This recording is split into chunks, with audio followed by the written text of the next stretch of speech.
लालची सास। पहाड़ी की तलहटी में बना एक सुंदर गांव था। जैसा सुंदर वह गांव था, वैसी ही सुंदर उस गांव का नाम था, सुंदरपुर। गांव सुंदरपुर में वैसे तो सुख शांति का वास था, लेकिन वहां के सरपंच की पत्नी कुमति बड़े ही दुष्ट स्वभाव की स्त्री थी।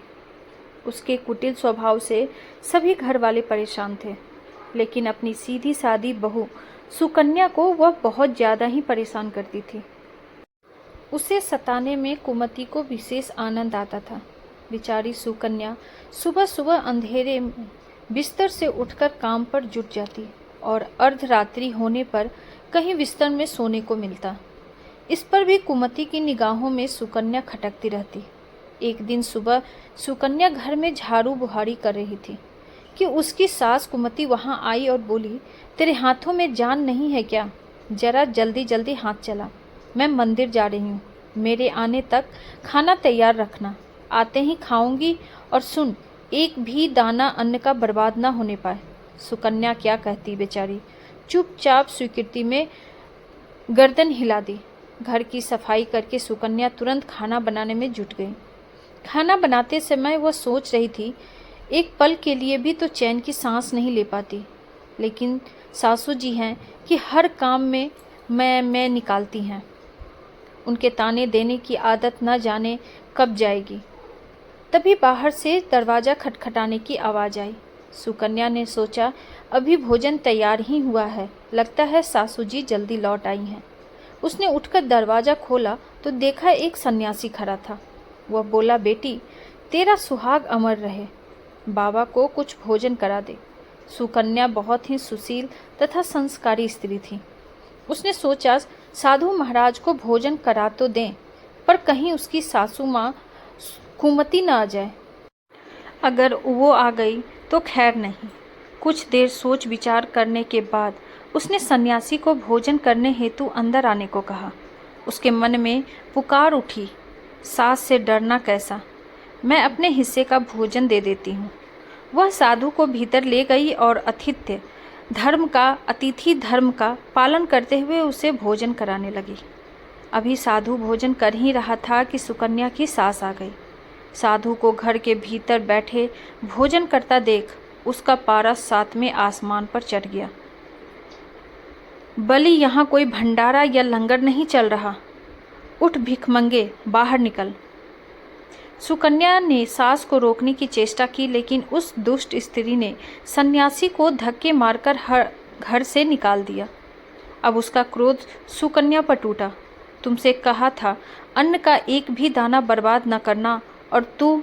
सुकन्या डरते डरते बोली, मैंने तो उसे अपने हिस्से का भोजन दिया है, इसमें इतना भला बुरा कहने की क्या बात है? अतिथि तो भगवान स्वरूप होता है। अतिथि धर्म का पालन तो हर गृहस्थ को करना चाहिए। काफ़ी देर तक सास बहू की तकरार चलती रही। अंत में उस कुटिल सास ने सुकन्या को भी धक्के मारकर घर से निकाल दिया। वह बेचारी रोती कलपती दरवाज़ा पीटती रह गई, लेकिन कुमति तो जैसे पत्थर बन गई थी। उसका दिल न पसीजा। अब सुकन्या के पास एक ही रास्ता शेष बचा था कि अपने घर लौट जाए। उसका मायका वहाँ से काफ़ी दूर था और बीच में घना जंगल भी पड़ता था। सुकन्या भूख प्यास से निढाल चली जा रही थी। अचानक जोरों से बादल गरजे और मूसलाधार वर्षा शुरू हो गई। वर्षा से बचने के लिए उसने एक पेड़ की शरण ली, लेकिन वर्षा का वेग इतना तीव्र था कि बचना मुश्किल हो गया। उसी पेड़ में एक कोटर बना था। सुकन्या यह सोचकर उसमें घुस गई कि वर्षा रुकने के बाद बाहर निकल आऊंगी। वास्तव में वह पेड़ दो राक्षसियों का निवास स्थान था।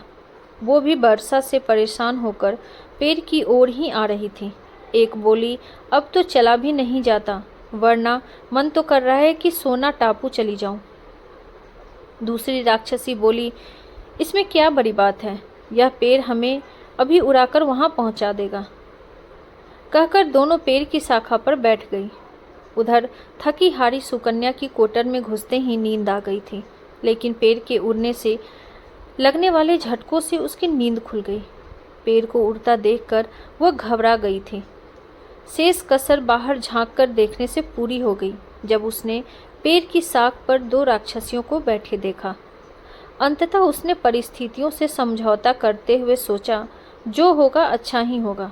कुछ ही देर की उड़ान के बाद वह पेड़ सोना टापू पहुंचकर उतर गया। दोनों राक्षसियों को भूख लग रही थी, सो वे दोनों शिकार की तलाश में निकल गई। उनके जाने के बाद डरी सहमी सुकन्या कोटर से बाहर निकली और चैन की सांस भरते हुए हाथ पांव सीधे किए। जैसे ही उसने सोना टापू पर फैली रेत देखी तो चकाचौंध और चौंक कर बदबदा उठी। यह रेत तो चमचमा रही है। उसने रेत हाथ में उठाई तो जोर से चिल्लाई, अरे यह तो सोने की रेत है। अपनी धोती के आंचल में वह जितनी रेत बांध सकती थी बांध ली और पुनः कोटर में घुस गई। तभी दोनों राक्षसियों पेड़ की ओर वापस आ गई। एक बोली, भर पेट खाना खाकर तृप्ति हो गई, अब वहीं लौट चलते हैं जहाँ से आए थे। थोड़ी ही देर में वह पेड़ फिर वहीं पहुँच गया। सुकन्या उस राक्षसियों की भय से कोटर में ही छिपी रही। जब किसी कारणवश वे वहाँ से गई तो वह बाहर निकल आई और घर की ओर चल दी। वह सोच रही थी कि इतना सोना देखकर सासू जी खुशी से पागल हो जाएंगी और उनके सभी गिले शिकवे दूर हो जाएंगे। घर के द्वार पर पहुँचते ही सुकन्या बोली, देखो सासू जी, मैं क्या लाई हूँ। और यह कहते हुए घर के भीतर प्रवेश कर उसने मिलने की पूरी घटना सास को बता दी। कुमति कुटिल तो थी ही, बोली, बहुत कम सोना लाई है तू। सासू जी, हमारी 3-4 पीढ़ियों के लिए काफ़ी है, सुकन्या ने उत्तर दिया। अरे मूर्ख, सोना भी काफ़ी होता है क्या? जितना हो उतना कम है। अब मैं जाऊंगी, फिर देखना कितना सोना बटोर कर लाती हूँ। सुकन्या ने अपनी सास को बहुत समझाया, पर उस लालची बूढ़ी स्त्री ने उसकी एक न सुनी और जाकर उसी पेड़ के कोटर में छुप गई। राक्षसियों ने उसे लेकर उड़ पड़ी। कुमति उत्सुकतापूर्वक जाग ही रही थी, तभी उसके कानों में एक राक्षसी का स्वर टकराया, आज मछली खाने को मन कर रहा है। दूसरी ने उत्तर दिया, चलो मत्स्य द्वीप पर चलते हैं, वहाँ बहुत मछलियाँ मिल जाएगी खाने को। उनकी बातों को सुनकर कोटर में बैठी लालची कुमति स्वयं पर संयम न रख सकी और बोल पड़ी, अरे तुम सोना टापू क्यों नहीं जा रही हो? उसकी आवाज़ सुनने की देर थी कि राक्षसियों समझ गई कि जरूर कोई चोर पेड़ पर छिपा बैठा है और उन्होंने कुमति को कोटर से उठाकर बाहर फेंक दिया। धरती पर गिरते ही उसके प्राण पखेरु उड़ गए। मनुष्य को लालच कभी नहीं करना चाहिए। जितना मिल जाए, जो मिल जाए, उसी में संतोष करना चाहिए। अधिक पाने की लालसा में हाथ आया भी चला जाता है। ध्यान भी रहना चाहिए कि लालची व्यक्ति का हश्र एक दिन कुमति जैसा ही होता है।